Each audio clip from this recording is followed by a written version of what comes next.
I would be shocked if they changed him anytime soon. Um, you can dislike the card all you want. I would argue that maybe you should just, you know, play around him better. I know that's Oh, Brad tells Snap community to get good. yeah. I mean, literally, honestly, just I get good. And I like, might see him go down to a 4 power, but like yeah, that would be all. And I might even raise my eyebrow at that, but I could see him still being pretty solid right in that area. yeah.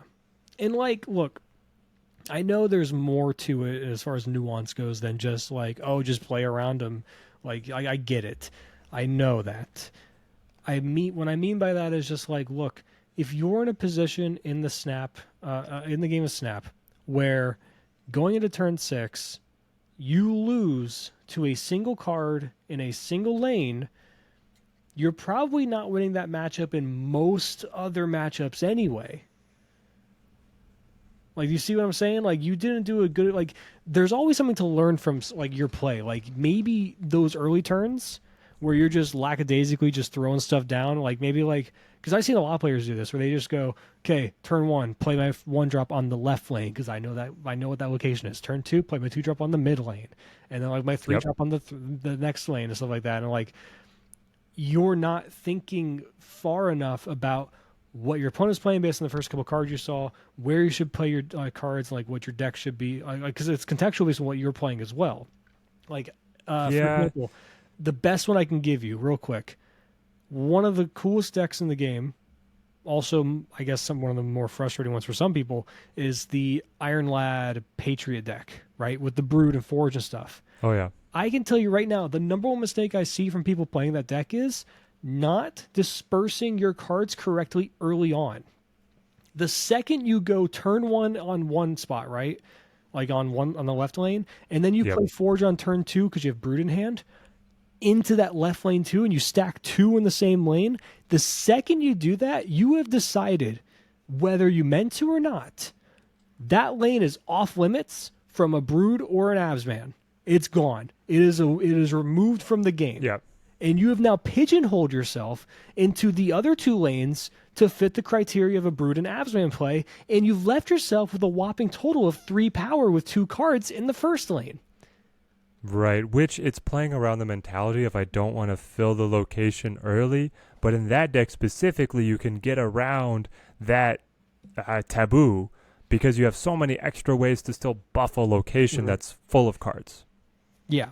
And that's just the easiest example I can think of off the top of my head in terms of like, being aware of the type of deck you're playing and doing that in conjunction with the plays you make and where you play stuff early on, because the early game is just as important as the late game. I know everyone thinks that turn 6 is the most important turn of the game. You could also argue maybe turn 5, right, to set up that final turn. But honestly, turns 1 through 3 are just as, if not more important, because it sets the tone of priority and the way that you're building your own, army essentially, going into the late game. So Yeah, again, they've if been you they've kept on adding elements that like care about this early initiative Mhm. from Professor X, Storm, and then now Alioth. Like whoever's in the lead going into an Alioth play is really going to enjoy that lead. Yeah, and they should. That should be an aspect of the game that's rewarded.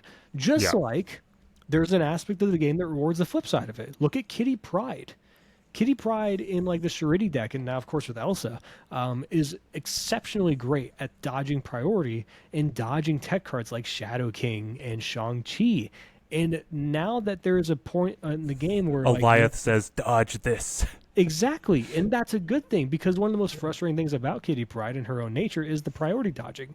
To a lesser extent, I'd argue Deadpool is in a similar vein of that type of being able to dodge priority, Yeah. but having a way Deadpool to with like combat that is perfect great. draw does the same thing. Yes, exactly. And I just think if you are in a position in the late game where you're losing to single Goliath, yes, it's not as black and white as saying you're going to lose every other matchup. Yes, you can win the game if they didn't play Goliath and it was anything else. I get it, I get it, I get it. But rule of thumb is It's like with sports where like people get mad about refs like blowing a whistle or like calling a penalty or calling a foul, Sure. and Yep. they're like, "Wow, the refs cost us the game." And yes, it's frustrating. And me as a big sports fan, of course, with my wonderful Rays in the background, I got the fucking Rays hat, and they just got knocked out of the playoffs today, so that's great. But guess what? If you play better, you're never in a position in which the refs can decide the outcome of the game. Right, where that one call was what broke your back. Yeah, same thing with like that one turn six. It's not going to be a blank statement for everything, but maybe do some self reflection of your own play before you just say, this is the enemy of all my problems. Yep, for sure. It's also, I mean, I think it's teaching plenty of people like the hard lesson of should retreat a little bit more. I think the Yes. most common Yes. challenge for people who find themselves fighting on the climb to infinite or Mhm. kind of in a slush. Even if you make infinite and then post infinite, your gameplay habit is like I just play it out always. And when Alioth activates, it's a big feels bad because you don't even get to see like Exactly.